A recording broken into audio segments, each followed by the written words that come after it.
Macca's Guides.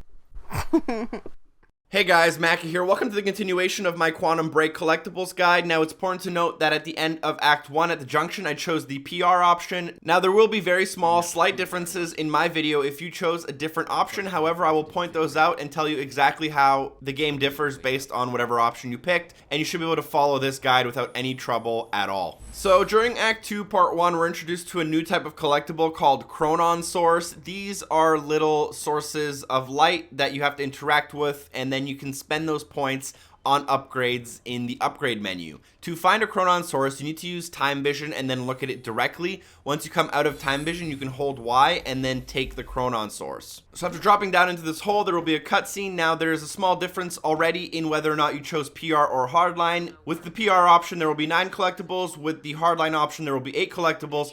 But the difference of collectibles is actually an automatic collectible that you will get no matter what you do. Also, you may notice that some of my collectibles have a slightly different name than yours on the screen, and that depends on which option you chose as well. Although they will be in the exact same location, you will unlock the exact same collectibles in the same places, unless I say otherwise. There's only 1 or 2 collectibles in the entire game that do that. So you'll drop down into the room and find 3 narrative objects. One of them automatically triggers a quantum ripple. After taking an elevator up, go and follow the hallway to find a Chronon Source. This will be your 3rd one available in this mission.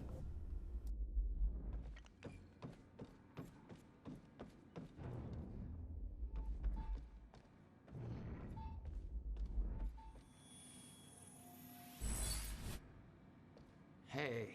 Once you crawl inside of the window, turn around directly behind you to find narrative object number 4, and then on the table to your right hand side you will find your first intel of the game. If you picked up the intel and the quantum ripple in this chapter, you will unlock an achievement as well. Now, you will either have Amy Ferrero or Nick Marsters as your sidekick for this mission, depending on what you picked at the end of Junction 1. So now our objective is to get inside the building, but before we do that, there are 3 Chronon Sources we're going to want to pick up to make sure that we don't have to come back here later. I'm going to be doing them in order of how the game numbers them, although you're free to do them in whatever order you desire. Climb up this train car, jump across the gap, follow this train car, again, jump across any gap you need to with the A button, then climb up into the kind of tunnel area here, and this is what we would actually need to do to progress through the story. And instead of going to the right hand side, jump to the left and then jump down onto this roof and then jump over the fence with this blue container next to it to find a Chronon Source right next to this table.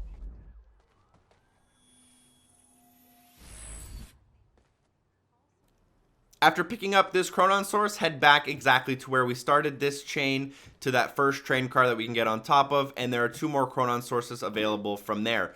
Instead of going to the right hand side as we get to the top of the train car, go to the left onto the scaffolding and then take a left hand turn to find your 5th Chronon Source. After that, turn around directly behind you and then jump across back to where we came from, where on top of the building where you use the switch to open the gate. From there, the top of the building, you can actually jump down into the building to find your 6th Chronon Source. So Paul founded Monarch.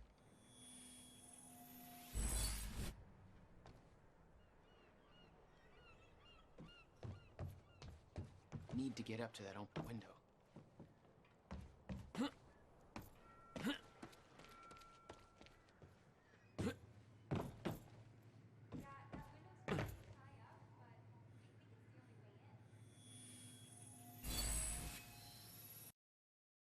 Once you drop down into the building, you'll open the door. You'll either open the door for Nick or Amy. If you're with Amy, she'll start a computer video and that'll automatically unlock a narrative object for you. If you're with Nick, that's something you don't need to worry about. That's why you have 1 less narrative object to get. Other than that, make sure in this room you interact with the laptop computer as well as the radio on the desk across the room. Like I said, you'll see number 5 and 6, and then number 7 will automatically pop, which is Amy on the computer. Again, if you're with Nick, this won't happen, but this is not something you need to worry about. In the next room, you actually have an opportunity to gain an achievement called Everybody Gather Around, so take a look at my video if you're interested in getting that along the way. There's nothing you could have done. After coming out of this door and into a back alley, there is a tricky Chronon Source, the last one of this part of the game. So instead of going under the awning and continuing the level, you'll have to actually jump up onto the dumpster, and then from the dumpster jump onto the awning, and you'll be able to reach this Chronon source, which is the last one available in this mission. You should actually have enough Chronon sources to buy yourself a couple upgrades as well. Nearing the end of this part, we'll come to this mandatory section where we'll have to reverse time to get access to a computer to unlock a gate of some sort, and inside this room we can find two narrative objects. Very easy. One is a small thing on a radio, and then the other is a computer email that we'll need to read.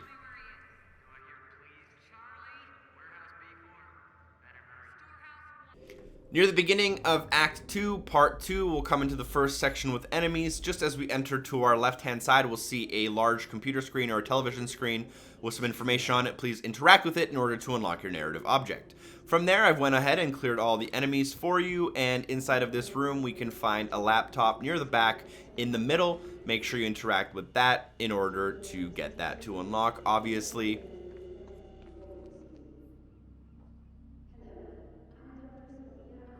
After interacting with that, directly behind you, you'll notice that there is some fallen, you'll have to shoot down this wood, and then you'll need to actually go onto the wood and use your time vision powers to raise the wood, and then jump across the gap to continue the mission. Now, instead of going across the scaffolding and continuing, make sure we go downstairs underneath this catwalk in order to find our first Chronon source.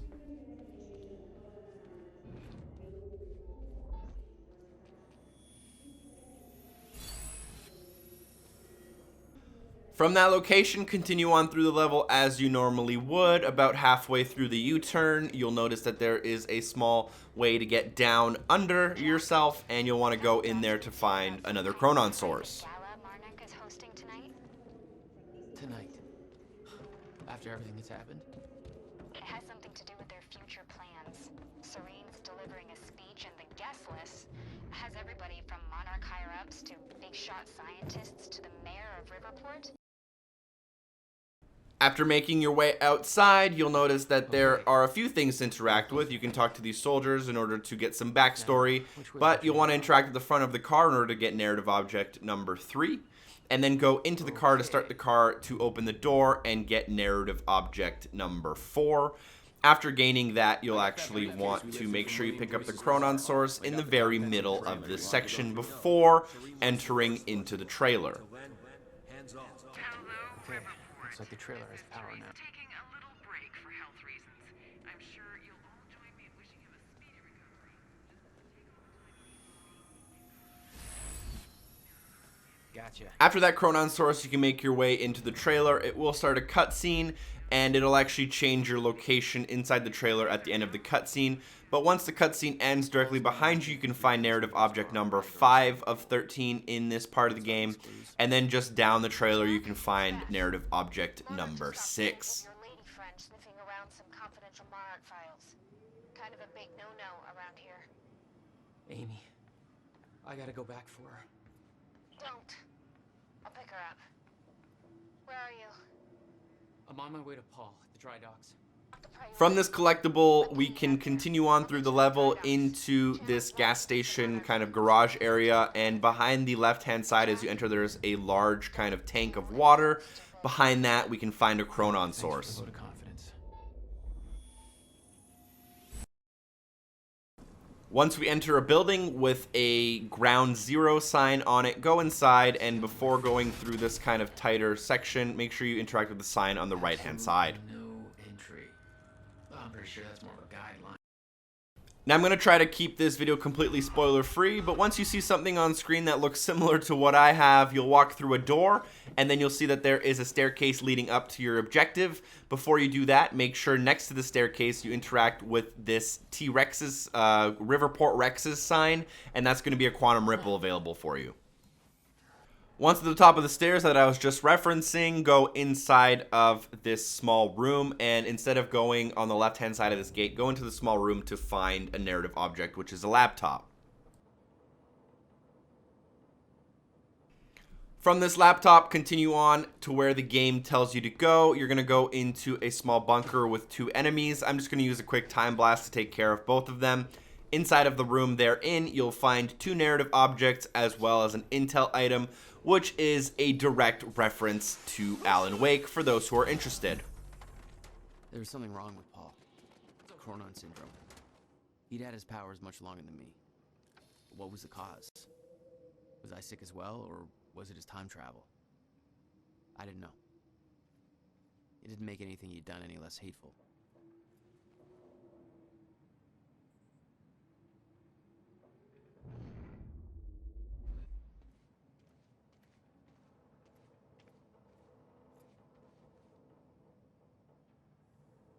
After interacting with the intel, we can find our 5th Chronon source, go outside, and instead of progressing forward where the game wants you to go, it's pretty obvious where they want you to go. We're going to have to backtrack just a little bit here, make sure you don't miss this. Instead of going through that tent, make sure you hook around to the right-hand side.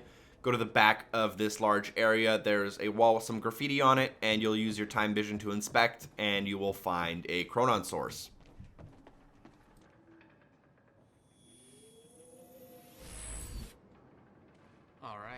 From that Chronon source, we can now continue on through the level, and inside of this little hut, we will find a narrative object to the left-hand side as we enter the first large room.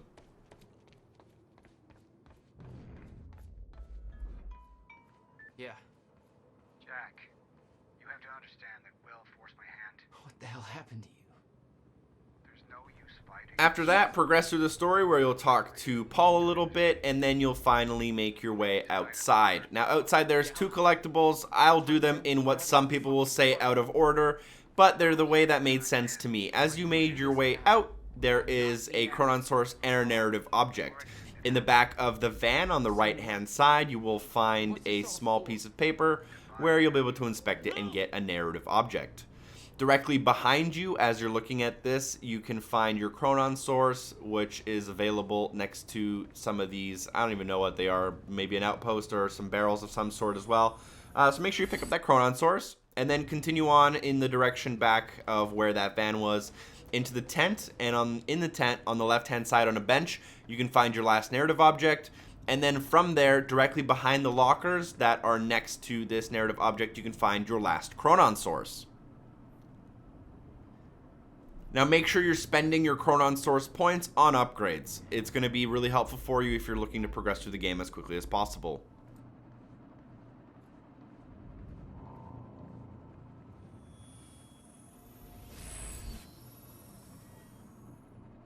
Now we are in Act 2, Part 3, the Bradbury swimming pool. Go behind the pool area and then use your time vision to solve the puzzle and make your way onto the roof. Go across as far as you can across the roof to find your first Chronon source before entering the building. If you enter the building and then exit the building or reload your checkpoint, it'll actually kind of screw up the collectible and you won't be able to pick it up until you completely restart the level. So keep that in mind if you're having trouble picking it up or having it show up on your screen. What is it? There were others taken from the university. Friends of mine.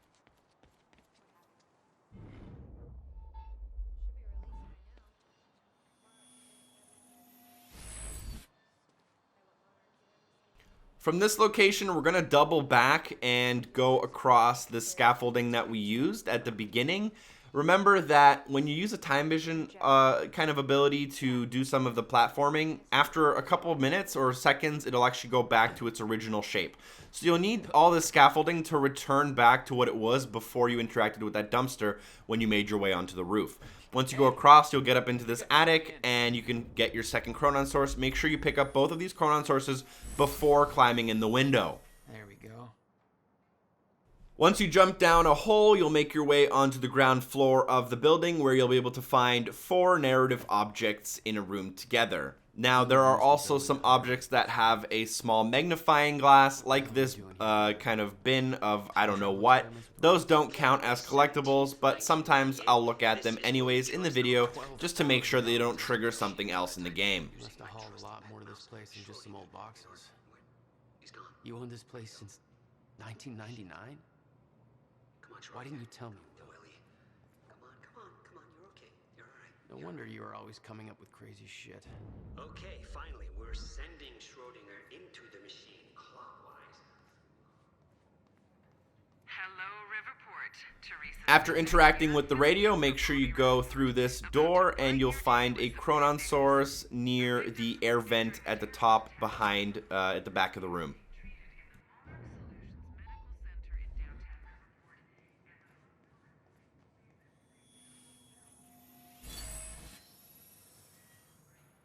So now we've kind of let in some of our allies, and the swimming pool is just right there to our right-hand side. Before entering the swimming pool, make sure you go across the kind of walkway, then back behind. Follow all these cables into this room with a giant kind of fuse box, and you'll find your fourth Chronon source. Once we enter the swimming pool area, we can find 5 narrative objects as soon as we enter. Now, I've ordered them in the order that I picked them up. If you're using the time links in the YouTube description, the game might sort them in a slightly different order just based on how close they are as you enter the room.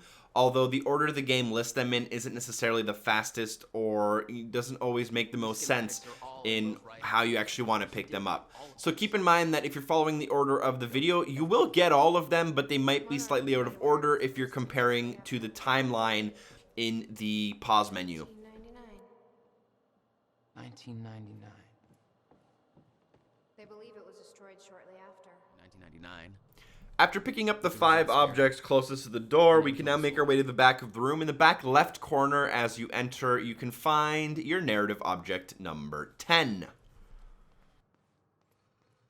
Find anything back there? No, nothing I can make sense of.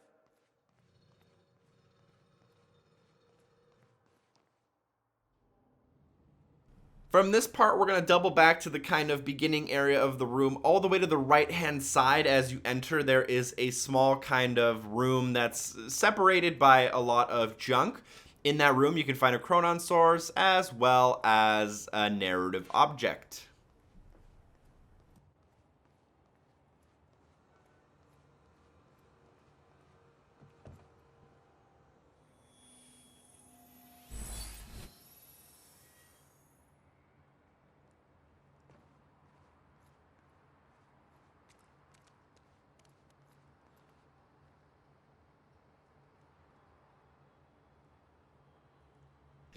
In the junction at the end of Act 2, when you take control of Paul Serene, turn directly behind you as you start the act, and you will find a computer. Make sure you pick it up before finishing it off. Thank you guys so much for watching. Feel free to drop a like and share the video with a friend if you found it helpful. Shout out to Hair and Giggles as well as everyone on Patreon for supporting the show. Hopefully I see you guys in the next episode. Peace.